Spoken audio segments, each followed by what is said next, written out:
আসসালামু আলাইকুম। লার্নফ্লুয়েন্সি চ্যানেলের পক্ষ থেকে তোমাদের সবাইকে স্বাগতম এবং আমন্ত্রণ জানাচ্ছি আজকের এই ক্লাসে।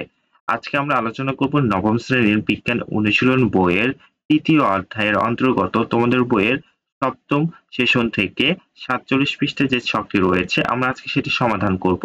চলো আলোচনাটি শুরু করা যাক। শুরু করছি পরম করুণাময় মহান আল্লাহ তাআলার নামে। দেখো তোমরা তোমাদের বইয়ের 47 পৃষ্ঠায় এই ছকটি দেখতে পারবে। আমরা এটি সমাধান করেছি, তোমরা এটি অনুযায়ী তোমাদের বইয়ে উঠিয়ে নিতে পারো।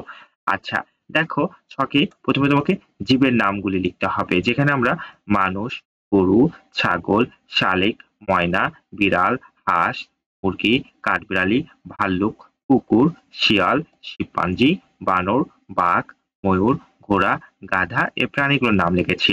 এই প্রাণীগুলোকে বিভিন্ন বৈশিষ্ট্য অনুযায়ী তোমাকে লিখতে হবে। দেখো, অর্থাৎ এখানে বলতেছে, দেখো এই যে এই প্রাণীগুলো আমরা লিখেছি, এই প্রাণীদের মধ্যে যারা চওড়া ও খাড়া কপাল তাদের নাম আমরা এখানে লিখেছি। দেখো, মানুষ, শিম্পাঞ্জি, বানর।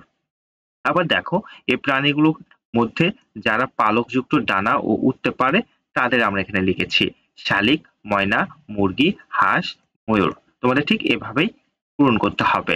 এরপরে দেখো, এই প্রাণীগুলোর ভিতরে যেমন যারা শিংযুক্ত, যেসব প্রাণী শিংযুক্ত তারা হলো গরু আর ছাগল। এরপর দেখো, এসব প্রাণীদের ভিতরে যারা লম্বা লোমযুক্ত লেজ আছে যাদের, তারা হলো ঘোড়া ও গাধা। এরপর দেখো, গুচ্ছ লোমযুক্ত লেজ আছে গরুর। এরপর দেখো, গোলাকার পিউপিল, এই প্রাণীদের ভিতর গোলাকার পিউপিল কুকুর, বাঘ এবং বিড়াল। এই ছিল তোমাদের জন্য আজকের এই আলোচনা। ভিডিওটি ভালো লেগে থাকলে লাইক করবে এবং অবশ্যই লার্নফ্লুয়েন্সি চ্যানেলটিকে সাবস্ক্রাইব করবে। তোমরা এর পূর্বের ভিডিওগুলো পেতে এই ভিডিও ডিসক্রিপশনে লিংক পেয়ে যাবে, সেখান থেকে চাইলেই দেখে নিতে পারো। আমরা সামনের ক্লাসে এর পরে যে সমস্যাটি রয়েছে সেটি সমাধান করব ইনশাআল্লাহ। ভালো থেকো, সুস্থ থেকো। আসসালামু আলাইকুম।